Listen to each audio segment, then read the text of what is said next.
terkasih di dalam Tuhan Yesus Kristus, senang sekali hari ini kita boleh bertemu kembali dalam ibadah online intergenerasi. Ibadah kita hari ini bertema Hidupku Persembahanku, di mana kita bersama diajak untuk senantiasa mensyukuri segala sesuatu yang boleh kita miliki di dalam hidup ini. Terlebih lagi bahwa apa yang kita miliki, apa yang kita punya, itu semua datang dan hanya akan kita berikan kembali kepada Tuhan Yesus Kristus saja. Mari bersama kita mau memuji Tuhan dengan riang kepada Allah kita yang besar.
Mari Bapak Ibu sekalian dan adik-adikku semua, kita mengawali ibadah ini dengan mengucapkan pengakuan demikian.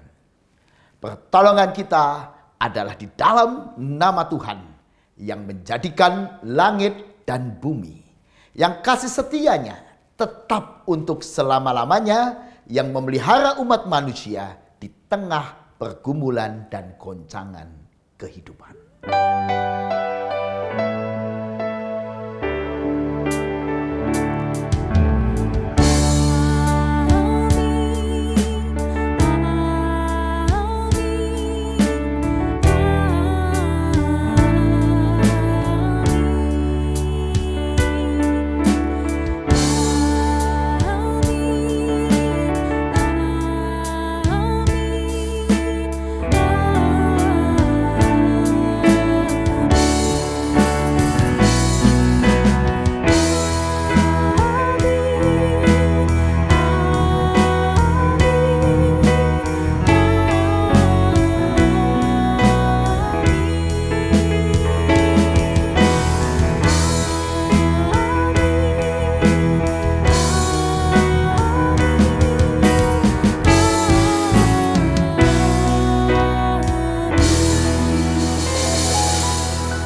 kasih karunia dan damai sejahtera dari Allah Bapa kita dan dari Tuhan kita Yesus Kristus menyertai saudara sekalian. Tuhanlah cahaya yang menuntun kami dalam kegelapan. Bukalah mata kami untuk melihat keindahan-Mu dan mengagumi-Mu Tuhan. Ini kami datang kepadamu, kami mau menyembah Engkau. Mari saudaraku, bersama-sama kita mau menyatakan, aku menyembah-Mu Tuhan. Here I am to worship.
Mari adik-adikku semua dan semua keluarga yang berbahagia, mari kita berdoa sebelum kita membaca dan merenungkan sabda Tuhan.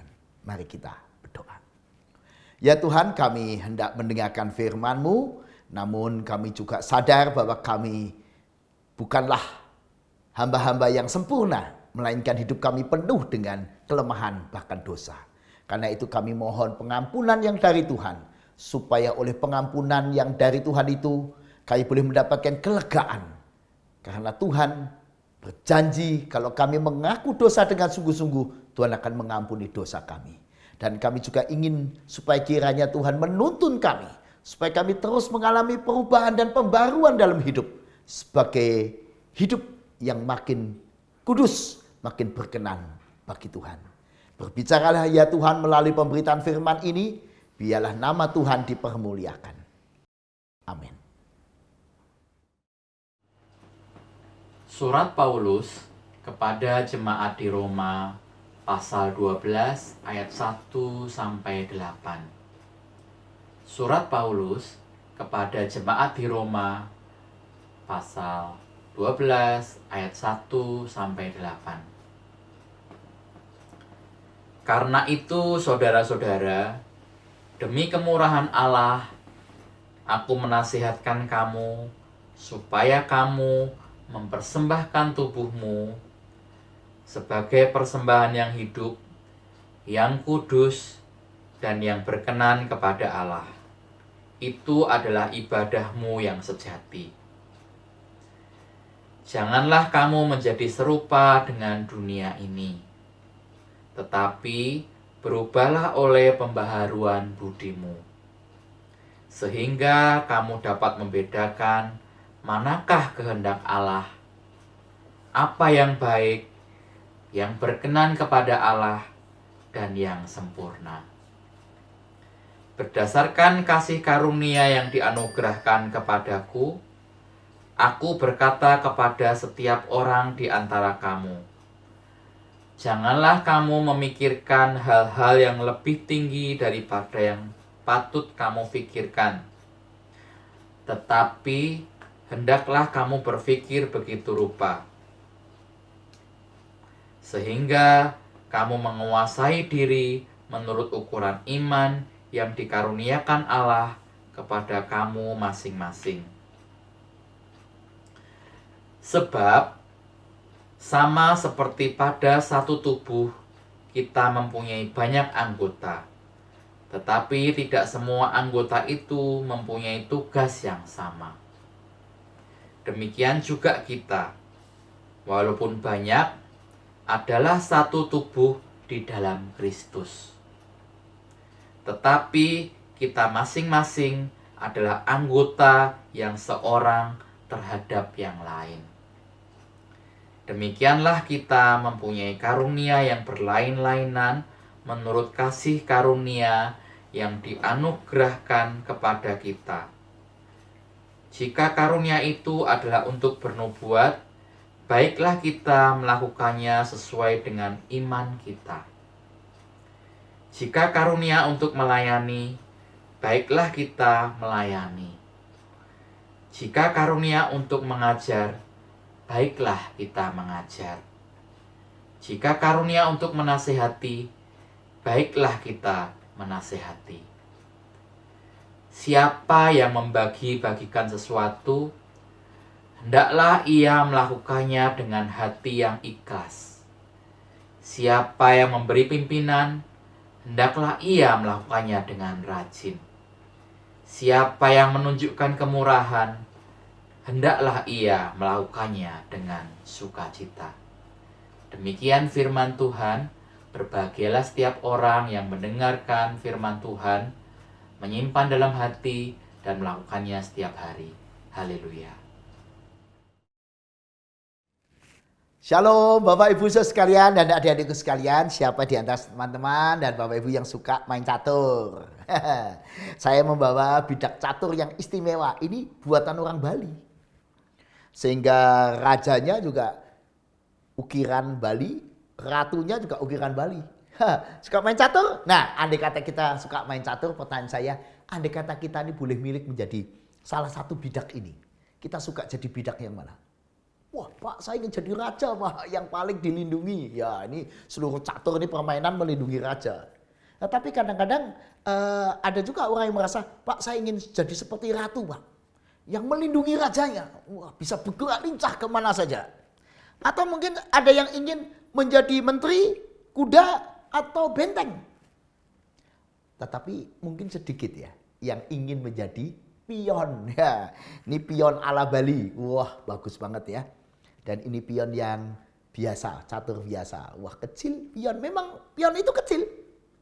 Nah, tapi andai kata kita menjadi pion, kira-kira perasaan kita bagaimana? Pion yang boleh melangkah cuma yang pertama 2 langkah, selanjutnya selangkah dan harus lurus. Nggak boleh mundur. Pion. Dan seringkali pion itu dikorbankan ya. Kalau untuk strategi tertentu biasanya pion itu menjadi yang paling depan, mati duluan. Ya. Nah pertanyaannya, kalau andai kata kita ini seperti pion, kira-kira perasaan kita bagaimana Bapak Ibu sekalian? Apakah kita merasa, ya saya ini memang orang cuma lemah kok, terbatas, kecil lagi. Saya ini kan hidup untuk apa? Coba dikorbankan. Itu salah satu cara pandang hidup yang negatif. Orang yang demikian, seperti pikiran pion yang seperti itu, ya nggak bisa bersyukur. Tetapi apakah kita juga berani punya pandangan yang sedikit berbeda? Yang berkata, ya memang aku pion yang kecil. Paling lemah, paling sederhana. Langkahnya paling terbatas, nggak bisa mundur dan seringkali dikorbankan. Tetapi aku bahagia. Karena aku bisa hidup bagi raja. Dan aku rela demi dia, aku kalau toh harus dikorbankan, toh mati, aku rela. Nah ini adalah cara pandang yang positif terhadap hidup. Nah saudara dan saya hari ini melihat kehidupan dengan cara sudut pandang mana? Negatif, cenderung mengutuki diri, menyalahkan orang lain, mengutuki nasib. Orang yang demikian diberkati berapapun oleh Tuhan, gak bisa thanksgiving, gak bisa bersyukur, gak bisa bahagia. Tetapi ada orang yang seperti pikiran pion yang aku hidup bagi raja. Enggak apa-apa, aku sederhana. Memang inilah aku. Nah inilah orang-orang yang otentik, orang-orang yang akan bahagia. Diberkati berapapun dia bersyukur, terima kasih Tuhan. Aku mau hidup bagi Engkau. Apalagi yang kita layani bukan raja di dalam papan catur. Ya, raja di papan catur yang mintanya dilindungi. Kita itu dilayani oleh Tuhan Yesus. Raja segala raja, King of Kings. Yang sudah mati buat kita. Nah sudah dikasih Tuhan. Mengapa hari ini banyak orang diberkati tapi gak bisa bersyukur? Ya mungkin ya demikian. Karena sudut pandangnya selalu negatif. Murung. Selalu tidak bahagia. Memang dia kalau ditanya apakah engkau gak sadar berkat Tuhan? Sadar Pak. Apa berkat Tuhan sedikit? Tidak Pak, banyak Pak. Tapi, nah ini kalau sudah bilang tapi ujungnya negatif ya. Banyak orang, apakah engkau diberkati Tuhan? Diberkati Pak. Tapi wajahnya murung langsung. Berkat Tuhannya memang segunung Pak. Tapi saya inginnya itu selangit.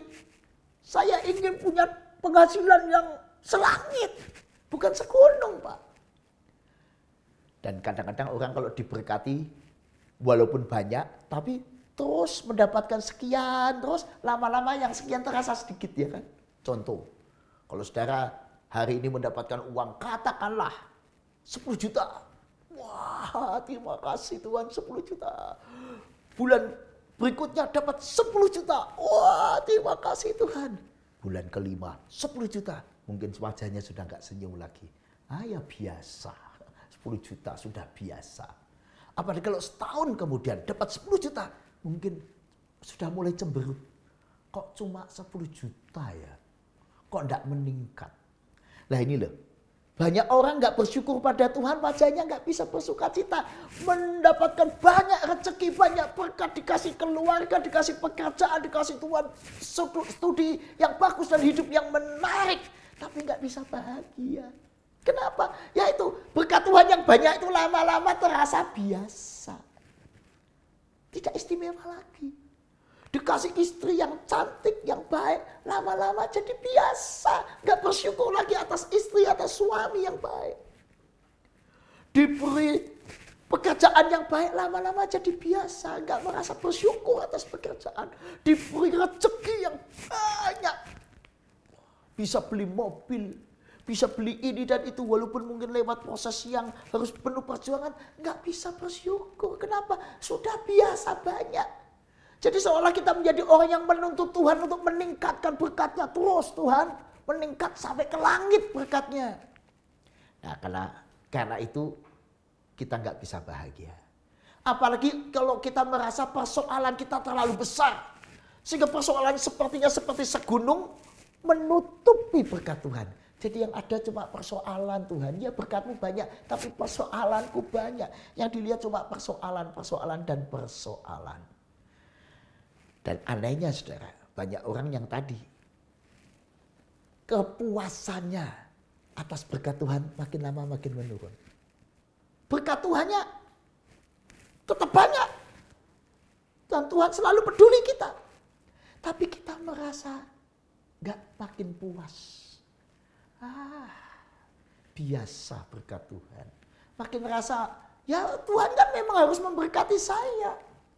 Ya kesehatan saya kan tanggung jawab Tuhan. Lama-lama begitu. Maka kita hidup kadang-kadang menjadi tidak disiplin protokol kesehatan. Karena kita lalu apa-apa Tuhan. Pokoknya Tuhan. Tuhan tanggung jawab. Waduh. Rasanya kita nggak pernah bersyukur. Karena kita nggak pernah bisa merasa puas atas berkat Tuhan. Sementara rasa puas kita akan berkat Tuhan terus menurun. Kita merasa takut karena kebutuhan hidup kita terus meningkat. Keinginan meningkat. Biaya hidup meningkat. Makin takut. Maka itu menjadi kontras. Maka kita menjadi lesu. Menjadi tidak bisa gembira. Karena itu saudara dikasih Tuhan. Ayo belajar bersyukur.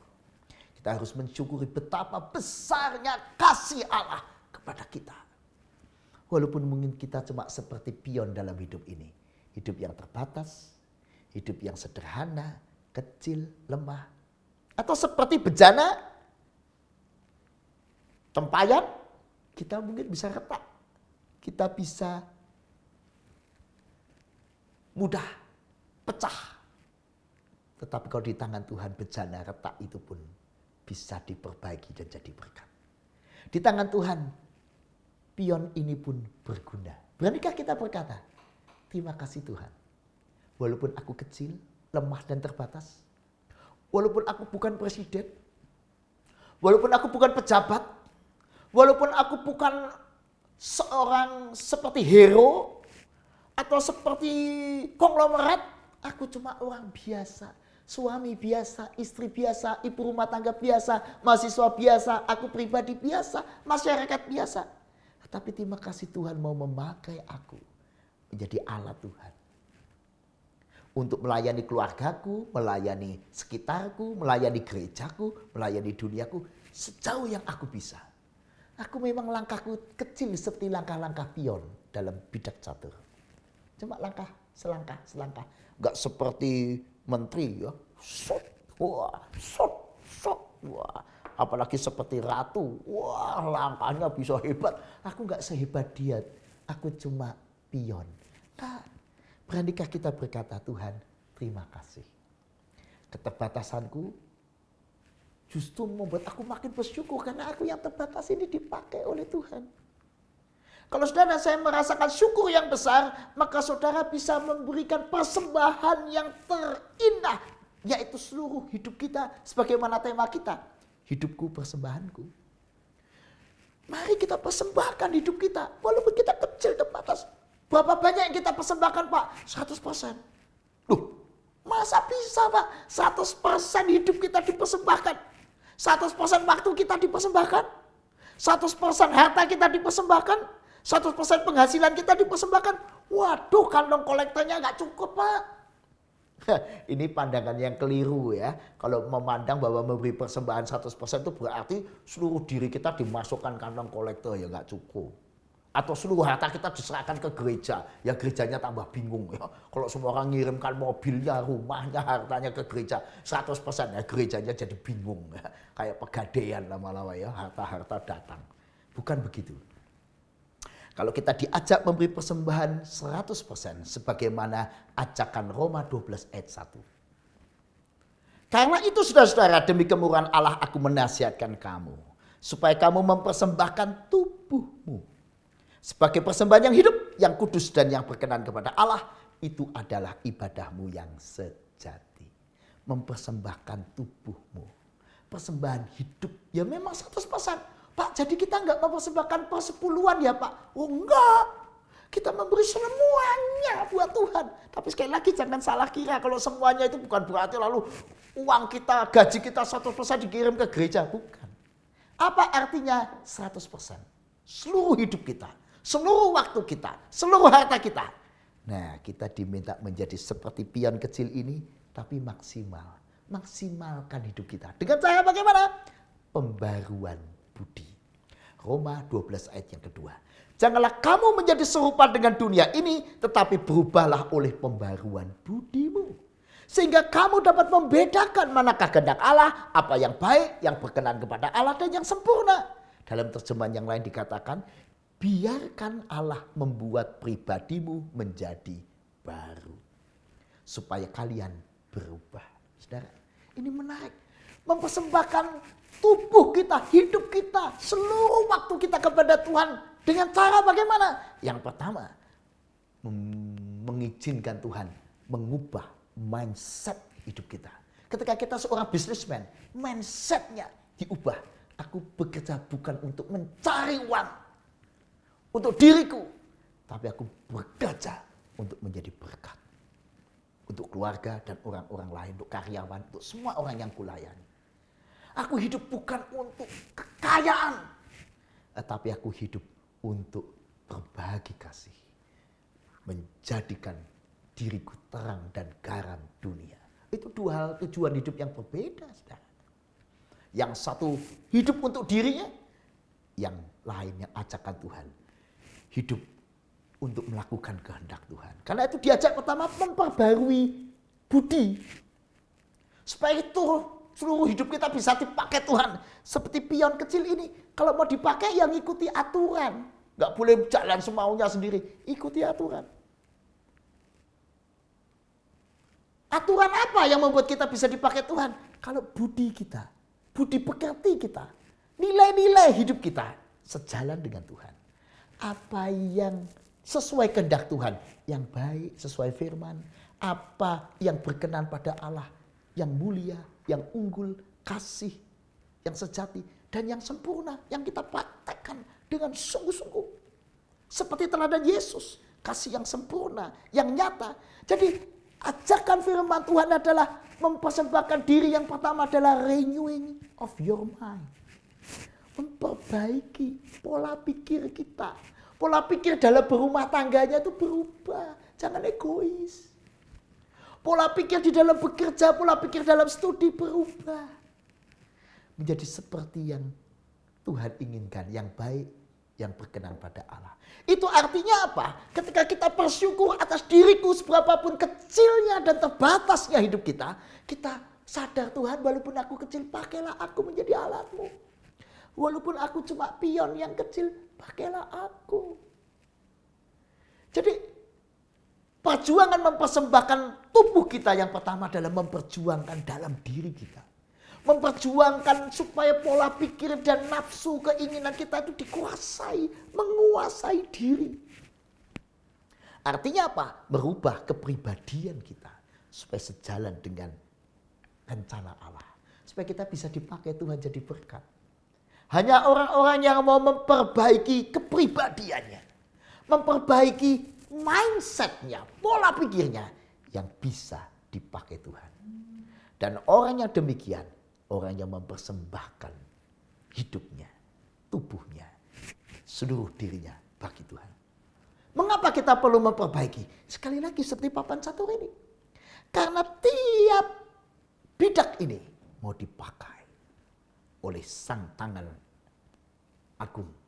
Kalau catur dimainkan oleh pemainnya, kalau hidup kita biarkan dimainkan oleh Tuhan, pemberi hidup kita. untuk kebaikan, untuk membangun dunia, untuk membangun diri kita, untuk membangun keluarga kita, membangun negara kita. Yang mau membangun Indonesia siapa? Yang dipakai Tuhan membangun Indonesia ya saudara dan saya, seluruh rakyat Indonesia. Termasuk kita, orang-orang percaya yang ditaruh Tuhan di Indonesia.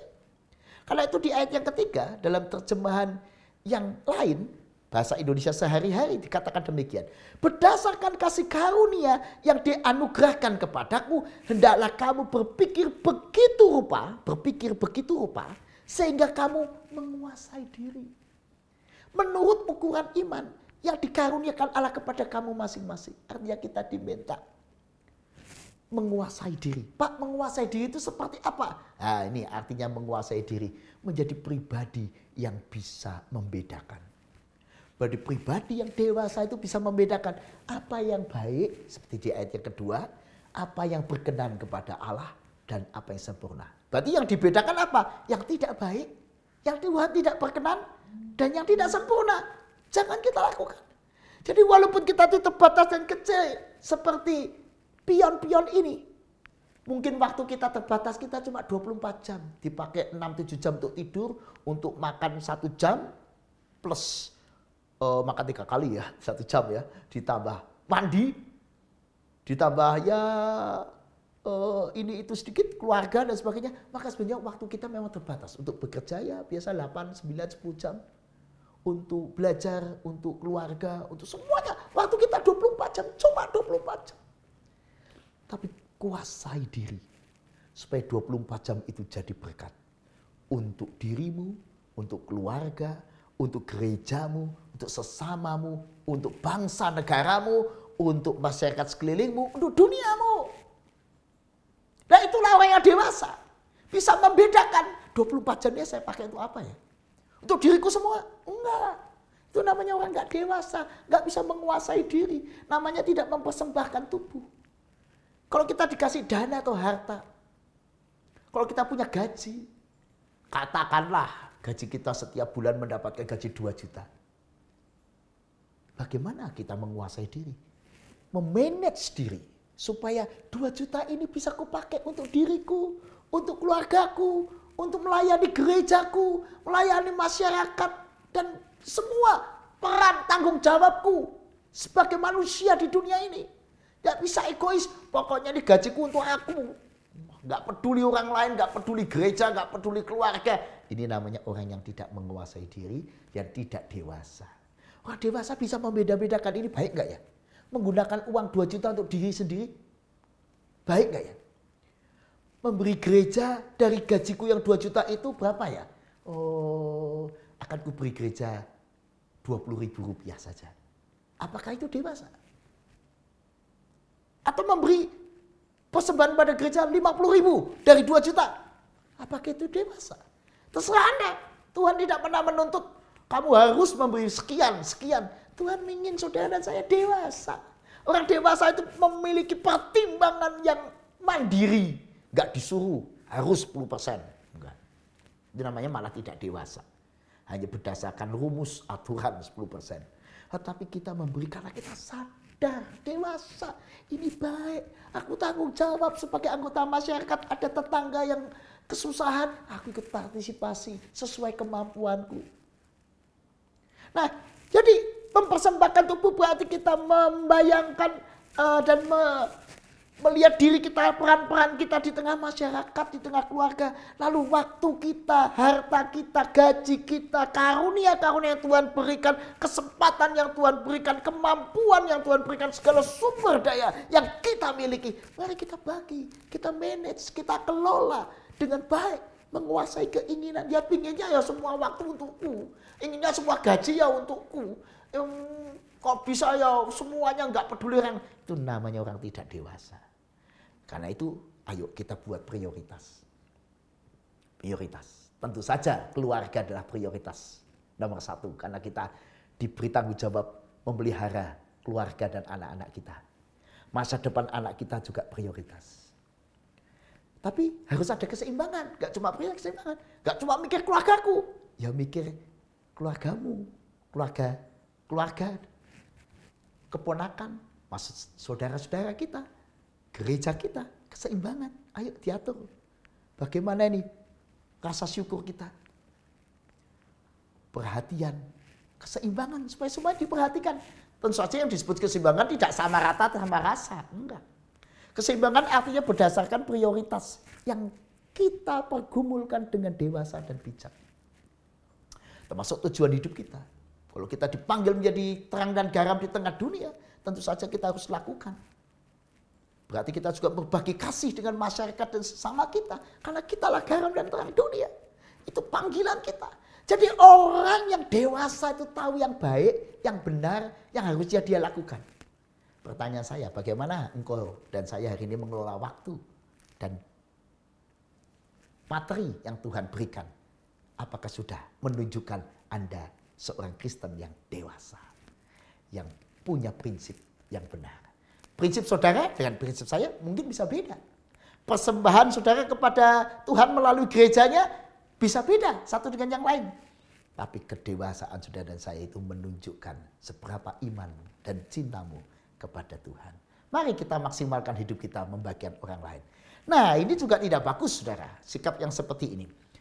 Gambar tentang pion yang merasa dirinya raja. Wah, pion ingin dirajakan pakai mahkota. Ini namanya orang yang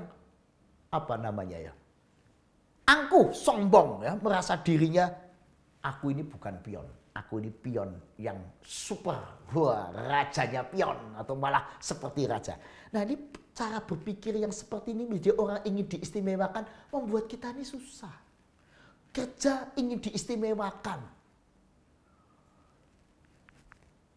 Hidup di masyarakat ingin diistimewakan. Nah, orang demikian tidak bisa menjadi berkat dan tidak bisa mensyukuri hidup. Nah, karena itulah yang kedua, kalau kita ingin mempersembahkan tubuh, mari kita punya good karakter. Yang dikatakan tadi di ayat yang ketiga, jangan merasa diri lebih tinggi dari yang sebenarnya. Hendaklah kalian menilai keadaan dirimu dengan rendah hati. Masing-masing menilai dirinya menurut kemampuan yang diberikan Allah kepadanya. Ini betul-betul kalau pion ya jadilah pion. Jangan berpikir dirimu tuh seperti bidak kuda. Atau seperti menteri, ratu, apalagi raja. Pion ya pion. Syukurilah kita ini pion. Rendah hati. Jangan congkak. Jangan sombong. Nah, kalau saudara saya memiliki good karakter, maka Anda dengan karakter yang baik tadi, rendah hati, tidak congkak, tidak sombong, Anda akan mudah dipakai Tuhan menjadi berkat di tengah dunia ini. Yang ketiga saudara, di dalam teks kita Roma 12 ayat 1-8, khususnya ayat 6-8, diceritakan tentang karunia-karunia Roh Kudus yang dikaruniakan supaya kita bisa makin dipakai Tuhan. Yaitu apa? Karunia bernubuat, karunia melayani, karunia mengajar, karunia menasihati, membagi-bagikan sesuatu, memimpin, kemurahan. Dan diajak kalau kamu membagi-bagikan sesuatu, lakukanlah dengan ikhlas. Sukacita, sukarela. Itu juga prinsip persembahan, saudara. Memberi persembahan kepada Tuhan itu sukacita, sukarela. Kalau engkau memimpin, pemimpin yang rajin, jangan yang malas. Kalau engkau memberikan kemurahan, berikan kemurahan, kasihmu itu, berbagimu itu dengan sukacita. Nah, saya terkesan dengan kata-kata dari Mother Teresa yang dikatakan demikian. We cannot all do great things, but we can do small things with great love. Mungkin kita tidak dapat mengerjakan hal-hal yang besar, tapi kita bisa mengerjakan hal yang kecil dengan cinta yang besar. Mungkin memang kita bukan raja dalam bidak catur ini. Dan mungkin kita juga bukan menteri atau kuda atau benteng. Mungkin kita memang cuma pion. Tapi pion yang melakukan segalanya dengan cinta yang besar. Mungkin kita bukan suami yang istimewa, yang memiliki kekayaan yang melimpah seperti beberapa pria di dunia yang beruntung. Mungkin kita bukan anak yang dengan IQ kecerdasan, jenius. Wah, banyak orang jenius atau orang pandai. Mungkin kita siswa biasa-biasa saja. Tetapi mari lakukan apa yang Tuhan izinkan kita miliki dengan cinta yang besar. Apapun profesi kita, tugas kita, kerjaan kita, tugas-tugas kita, ulangan-ulangan kita, ujian hidup kita. Kerjakan dengan cinta. Nah, itu akan menjadikan sesuatu yang dahsyat. Demikian juga saudara. Mari kita jadikan apa yang kita lakukan pada gereja kita menjadi persembahan kita. Gerejaku, pelayananku menjadi persembahanku. Itu juga bagian dari mempersembahkan seluruh hidup kita. Tentu bukan 100% kita serahkan ke gereja. Tidak 100% waktu kita tiap hari di gereja, tidur di gereja, bukan demikian. Tetapi dengan dewasa, mengatur waktu 24 jam itu dengan bertanggung jawab, aku akan kuberikan sebagian waktuku untuk melayani. Misalnya hari Minggu ada waktu menjadi asyir. Misalnya seminggu aku bisa beri 2 jam buat Tuhan. Engkau bisa melayani, menjadi pemusik, singer, pelayan ibadah, petugas-petugas ibadah, dan lain-lain. Banyak bisa dilayani dengan 2 jam seminggu. Guru sekolah minggu, mendamping remaja, multimedia, dan banyak sekali pelayanan lain yang bisa dilakukan dengan 2 jam seminggu. Anda memiliki 2 jam seminggu? Ayo, gunakan talentamu supaya gerejaku, pelayananku menjadi persembahanku. Kenapa? Karena gereja harus melakukan tugasnya, bersekutu, bersaksi, dan melayani dunia ini. Gereja sedang bekerja. Tapi siapa gereja itu? Ya saudara-saudara ini dan saya. Gereja itu bukan orang lain, ya diri saudara dan saya. Mari kita berikan yang terbaik supaya dunia ini terlayani sebagaimana tugas gereja sebagai tubuh Kristus. Mari dengan sukacita dan sukarela kita juga memberi persembahan yang terbaik bagi pekerjaan-pekerjaan Tuhan melalui gereja kita. Kenapa? Karena gereja adalah bagian dari tanggung jawab kita bersama sebagai jemaatnya. Nah, karena pertanyaannya, Pak, bagaimana Pak saya bisa melakukan semuanya tadi? Mempersembahkan tubuhku, mengatur waktuku, memberikan hidupku dengan good karakter. Aku harus melakukan semuanya dengan sebaik-baiknya. Bagaimana aku bisa, Pak? Bagaimana aku mampu? Aku ini cuma pion kecil. Nah ini, mari kita mulai dengan tadi. Menghayati betapa besar kasih Allah kepada kita. Roma 12 ayat yang pertama dimulai dengan kata apa? Demi kemurahan Allah. Aku menasihatkan kamu supaya kamu mempersembahkan tubuhmu dan seterusnya. Jadi dimulai apa itu?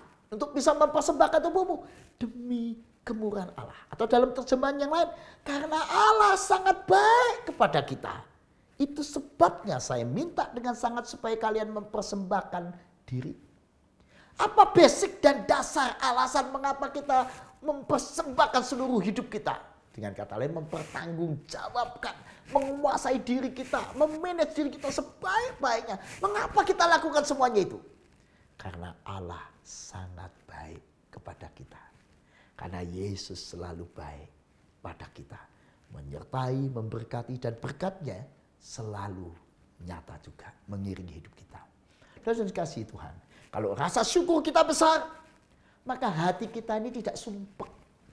Hati kita tidak dipenuhi dengan ego. Kenapa? Karena ruang hati kita ini akan dipenuhi dengan rasa syukur yang besar. Kesadaran dan penghayatan betapa besar kasih Allah. Makin besar rasa syukur kita, maka makin penuh ruang hati kita dengan rasa syukur itu. Akibatnya apa? Khawatir, perasaan negatif, pikiran negatif, pelit, egois, jadi nggak dapat tempat. Ya kalau dapat tempat kecil. Kenapa? Karena kita dengan sengaja memenuhi pikiran, hati, hidup kita dengan segala yang positif. Di antaranya bersyukur, bersyukur, dan bersyukur. Rasa syukur yang besar atas kasih Tuhan. Ayo saudara, hari ini kita syukuri. Punya keluarga, punya pasangan, punya anak, punya pekerjaan, punya tempat belajar, punya gereja, punya negara, punya masyarakat. Nah, sudah dikasih Tuhan. Saya ingin kita kembali kepada pion-pion dan bidak catur ini. Kita belajar dari permainan catur beberapa hal. Pertama, syukuri peran kecilmu demi sang raja. Pikir panjang ya kalau mau main catur. Karena langkah-langkah kita ini akan menentukan awas tiap tindakan kita bisa membuat kalah. Dan awas bahaya tipu muslihat dari lawan. Selalu ada tipu muslihat, kita harus hati-hati. Ini apa tipu muslihat? Belajar dari catur, kita belajar rela berkorban demi strategi global. Hidup sang raja penting atau lebih penting dari yang lainnya. Itu papan catur.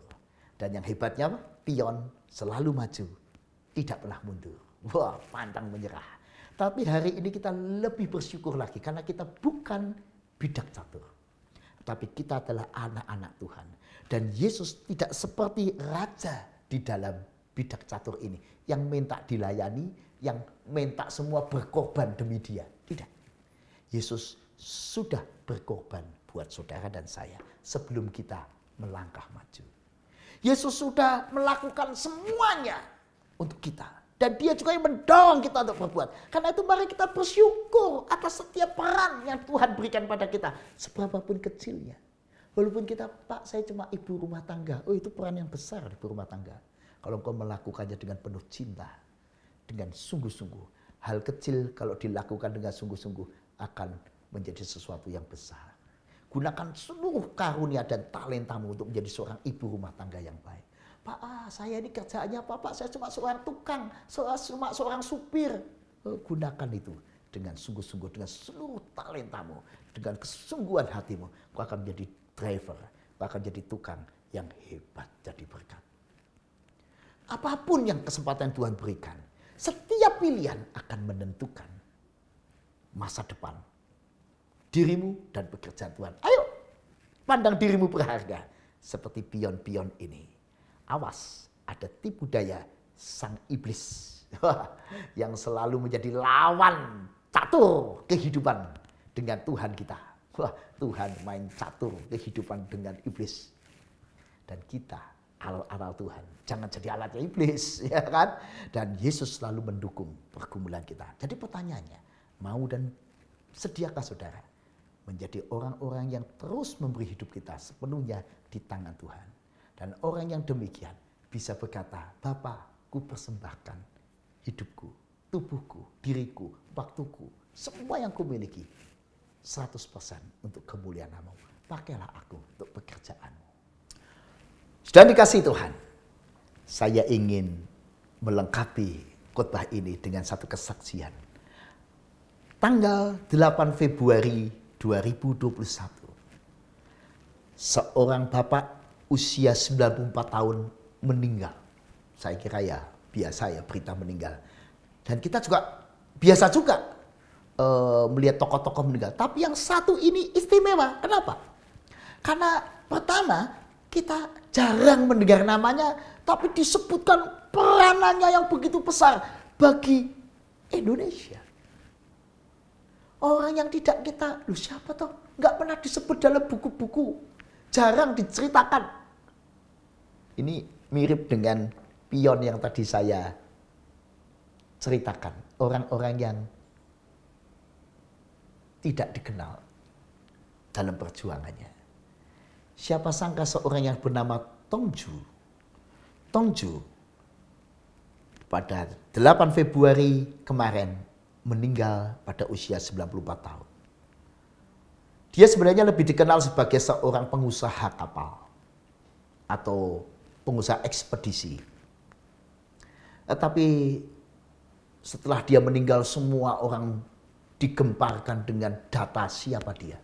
Ternyata dia dulu ketika masih muda adalah seorang pejuang kemerdekaan. Bersama dengan kawan-kawannya di Sumatera Selatan. Mereka berjuang untuk kemerdekaan. Bahkan Tongju kemudian juga memasuk senjata dari luar negeri untuk para pejuang-pejuang di Indonesia. Lebih dari sekedar itu, Tongju kemudian bersama dengan beberapa temannya terus mendukung pergerakan kemerdekaan Indonesia. Dan lalu bersama dengan 2 orang jenderal mendirikan Pertamina. Sehingga Pertamina berdiri tahun 1958. Mulai dari Pertamina yang kecil yang sangat kekurangan dana. Karena waktu itu pemerintah Indonesia masih sangat terbatas dananya. Maka Tongju lah yang berjuang mati-matian untuk mendapatkan pinjaman untuk membangun dan mengembangkan Pertamina di awal berdirinya. Kini Pertamina menjadi aset kebangsaan negara. Saudara, saya tidak ingin membahas panjang lebar tentang Tongju, tetapi saya ingin membahas tentang ada ya warga negara Indonesia yang tidak terlalu dikenal, tetapi perannya sangat luar biasa. Dan saya tahu saudara dan saya juga bisa sekali orang-orang yang mungkin jarang dibicarakan orang di gereja, jarang dibicarakan orang di masyarakat, jarang dibicarakan oleh orang-orang sekitar, tapi Tuhan sedang memakai engkau luar biasa. Pertanyaannya, maukah Anda dipakai secara luar biasa oleh Tuhan? Jangan pikirkan, wah dapat medali penghargaan apa. Jangan pikirkan, wah aku dapat imbalan apa. Mari kita berpikir seperti pion dalam bidak catur ini. Aku melakukannya demi Sang Raja. Raja kita, Tuhan Yesus Kristus. Karena itu sudah dikasih Tuhan. Mari, sebelum kita mengakhiri renungan ini, kita merenungkan. Apakah kita mau memberi seluruh hidup kita untuk melayani? Dan secara khusus gereja memanggil saudara untuk ambil bagian dalam pelayanan. Jika engkau mau, saudara bisa mendaftar melalui tayangan berikut ini yang nampak dalam link pelayanan di media sosial GKI Jaya. Mari saudaraku, layanilah Tuhan dengan segenap hatimu. Persembahkanlah tubuhmu sebagai persembahan yang hidup, yang kudus, berkenan pada Allah. Amin. Mari saudaraku, kita naikkan doa kita. Ya Tuhan, inilah kami, orang-orang yang sangat terbatas, lemah, dan banyak kekurangannya. Tetapi kami mau ya Tuhan menyerahkan yang lemah terbatas ini 100% di tangan-Mu. Ubahkanlah ya Tuhan mindset kami, pikiran kami, gaya hidup kami, kepribadian kami. Tolonglah kami Tuhan supaya kami bisa menggunakan semua karunia-karunia dari Tuhan untuk pekerjaan-pekerjaan Tuhan di dunia ini. Ke dalam tangan-Mu ya Tuhan, kami ingin menjadi seorang suami yang maksimal di tengah keluarga. Kami ingin menjadi seorang istri yang maksimal. Kami ingin menjadi anak-anak yang sebaik mungkin melakukan tugas karya pelayanan kami di tengah keluarga. Kami ingin menjadi orang tua yang sebaik mungkin mendidik anak-anak kami dengan cinta yang besar. Kami ingin menjadi warga masyarakat Indonesia yang sebaik mungkin untuk ikut memajukan bangsa negara ini dengan semua yang kami bisa. Kami ingin menjadi bagian dari umat manusia yang membangun dunia dan kehidupan yang lebih baik. Dan berkati juga Tuhan supaya gereja-Mu juga bisa secara maksimal ambil bagian membangun masyarakat dan kehidupan yang baik. Di mana damai sejahtera dan cinta kasih tumbuh subur dan berbuah lebat di dunia ini. Terpujilah nama Tuhan. Amin.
Hidupku kepadamu.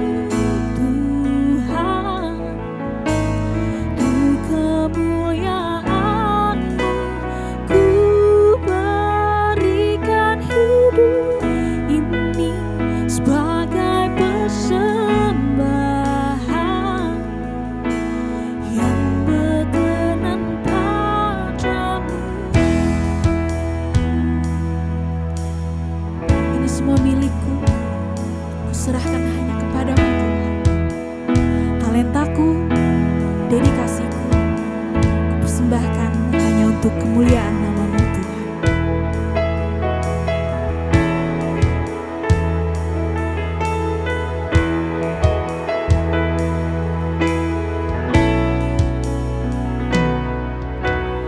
Ini aku, semua milikku, ku serahkan padamu Tuhan. Penyesalan dan kebanggaan, suka dan duka, semua ku serahkan. Yang telah lalu, yang akan datang, hasrat dan harapan yang terbayang, masa depan dan rencanaku, semua ku serahkan dalam tangan-Mu.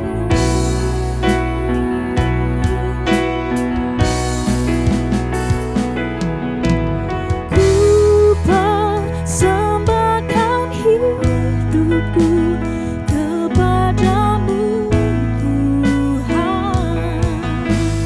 Ku kemuliaan-Mu, ku berikan hidup ini kepadamu Tuhan, yang berkenan padamu.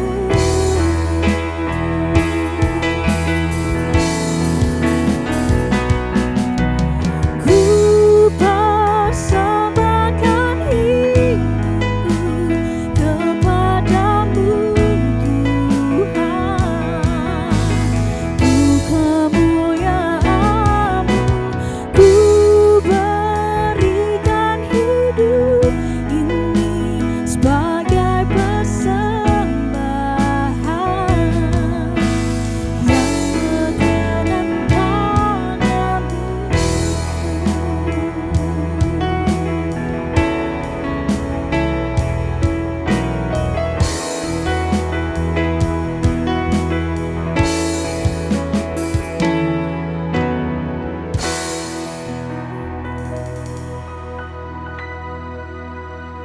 Mari saudaraku sekalian, juga adik-adikku semua, kita naikkan doa syafaat kita.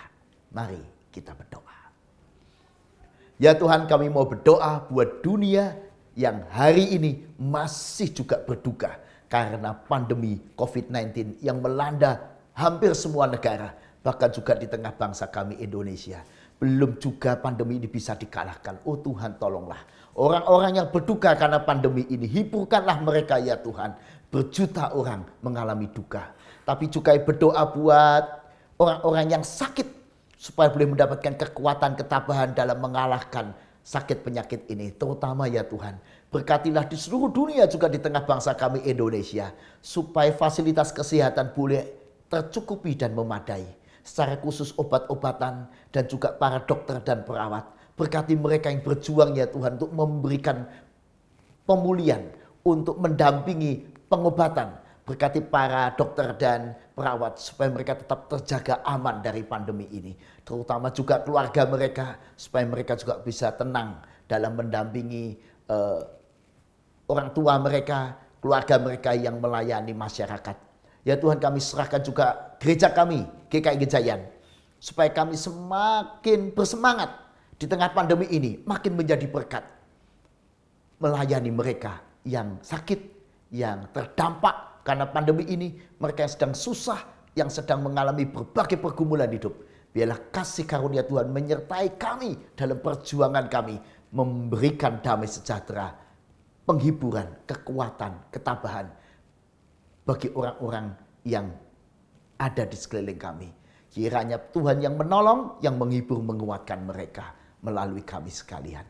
Terima kasih ya Tuhan, kami serahkan doa ini dalam tangan-Mu. Biarlah segala puji, hormat, dan syukur bagi kemuliaan nama Tuhan. Amin. Jemaat yang terkasih, mari kita akan memperbaharui iman percaya kita dalam pengakuan iman rasuli yang akan kita nyanyikan dari Kidung Jemaat 280, Aku Percaya.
Shalom sahabat GKI Gejayan, kita bersyukur sampai hari ini kita dapat berjumpa dalam berbagai pelayanan, baik secara onsite maupun secara online. Program-program pelayanan gereja dapat terus berjalan dengan baik dalam peribadahan, persekutuan Senin sampai Sabtu, dan pelayanan sosial bagi warga jemaat atau masyarakat yang terdampak pandemi. Meski demikian, gereja pada saat ini bergumul atas keterbatasan SDM karena banyak aktivis yang masih berada di kampung halaman, juga keterbatasan penerimaan dana karena ibadah onsite yang masih dibatasi maupun hal lain karena masa pandemi. Dalam hal inilah kita dipanggil untuk mengungkapkan kasih dan syukur kita pada Allah melalui waktu dan tenaga kita untuk melayani melalui persembahan yang terbaik pada Allah. Seperti tertulis dalam Roma 12 ayat 1, karena itu, saudara-saudara, demi kemurahan Allah aku menasihatkan kamu supaya kamu mempersembahkan tubuhmu sebagai persembahan yang hidup, yang kudus, dan yang berkenan kepada Allah. Itu adalah ibadahmu yang sejati. Mari kita gunakan kesempatan yang ada untuk memuliakan Allah. Persembahan waktu, tenaga, maupun dana yang kita berikan merupakan ungkapan syukur kita pada Allah dan dukungan bagi gereja kita agar terus dapat melayani di masa-masa sulit ini.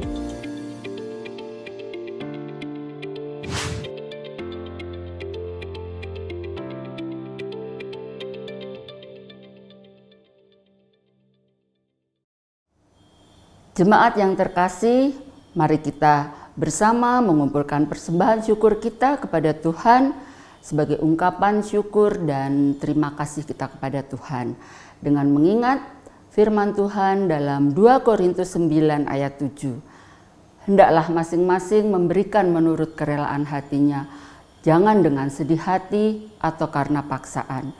Sebab Allah mengasihi orang yang memberi dengan sukacita. Mari kita berikan yang terbaik, persembahan syukur kita kepada Tuhan. Tuhan Yesus memberkati.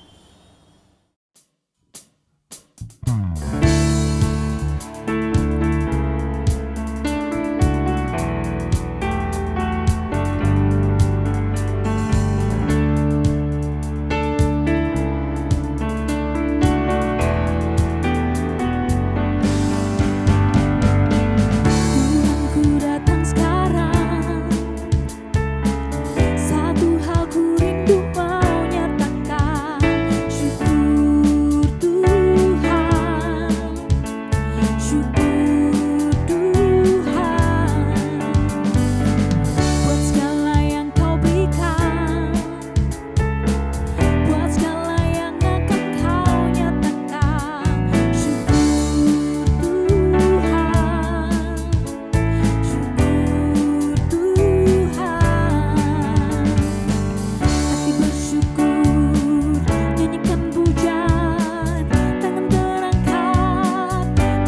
Tuhan, syukur Tuhan, ku rindu bersyukur Tuhan, syukur Tuhan, ku rindu bersyukur Tuhan, syukur Tuhan.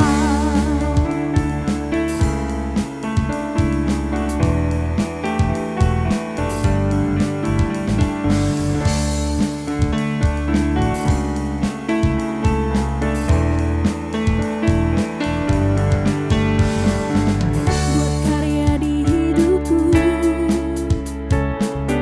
usir kegelapan dan berikan terang-Mu. Syukur Tuhan, syukur Tuhan. Kau angkat taib dosaku, Kau angkat sakit dan sembuhkanku. Syukur Tuhan, syukur Tuhan. Hati bersyukur, nyanyikan puja, tangan terangkat, menyembah Tuhan. Syukur Tuhan, ku rindu bersyukur Tuhan. Syukur Tuhan, ku rindu bersyukur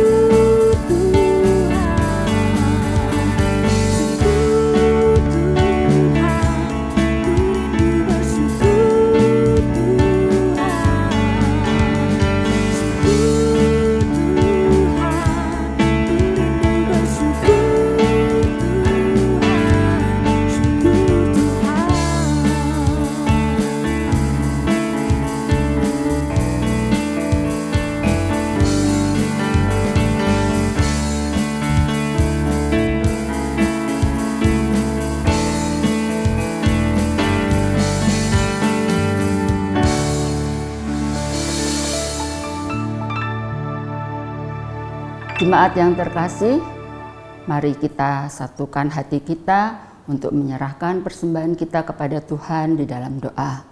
Mari kita berdoa. Tuhan Yesus, Tuhan yang baik, kembali kami menghampiri tahta-Mu yang kudus ya Tuhan. Seraya kami naikkan syukur dan terima kasih kami kehadirat-Mu. Tuhan, begitu banyak berkat dan anugerah yang melimpah yang boleh kami rasakan Tuhan di tengah-tengah situasi yang sulit ini yang masih banyak dihadapi oleh anak-anak Tuhan dikarenakan akibat dari COVID-19 yang belum berakhir sehingga banyak yang masih kesulitan di dalam kehidupan. Tetapi ya Allah Bapa, kami percaya Tuhan tidak pernah meninggalkan kami, tidak pernah meninggalkan anak-anak-Mu, dan Tuhan senantiasa datang memberikan pertolongan tepat pada waktunya. Ya Tuhan, saat ini kami boleh ungkapkan syukur kami di dalam persembahan yang sudah kami kumpulkan. Tuhan, layakkan dan kuduskan persembahan syukur kami ini ya Allah Bapa, sehingga sungguh berkenan di hadapan-Mu ya Bapa, terlebih bagi gereja kami di dalam berpelayanan, sehingga gereja kami tetap menjadi berkat untuk banyak umat, bahkan juga untuk masyarakat di sekitar kami. Ya Bapa, kiranya kami tidak hanya memberikan persembahan secara materi, tapi biarlah kami boleh mempersembahkan hidup dan kehidupan kami sebagai persembahan yang harum dan benar di hadapan Tuhan. Kiranya kami boleh senantiasa mempersembahkan yang layak untuk Tuhan. Pakailah kami ya Tuhan di dalam kehidupan kami menjadi persembahan yang harum dan benar. Terima kasih ya Allah Bapa, inilah ungkapan syukur kami, inilah doa kami yang kami alaskan hanya di dalam nama Putra-Mu yang tunggal, Tuhan kami, Yesus Kristus. Haleluya. Amin.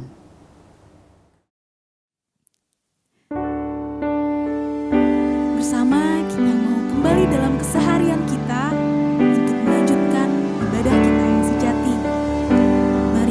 saudara-saudari, kita bersama serahkan hati kita, perbuatan kita, dan waktu kita. Segala sesuatunya hanya untuk Tuhan Yesus Kristus.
Jemaat yang dikasihi Tuhan, mari kita melanjutkan perjuangan hidup kita di tengah kehidupan kita.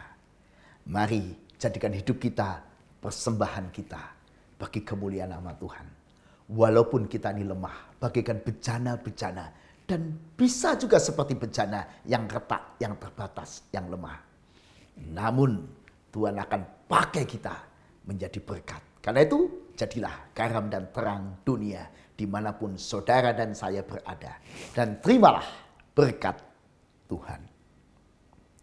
Tuhan memberkati engkau dan melindungi engkau.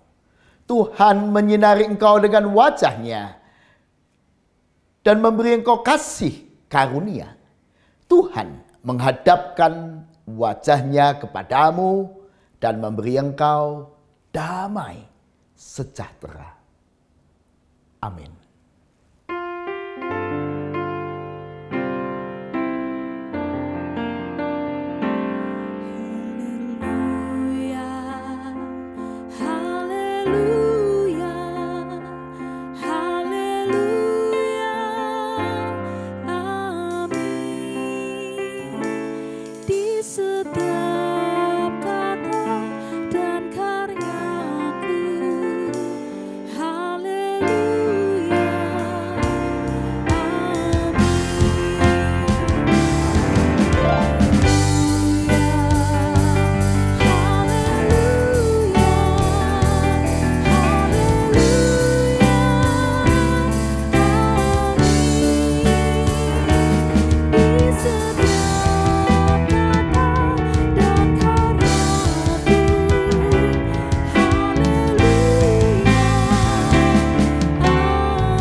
puji.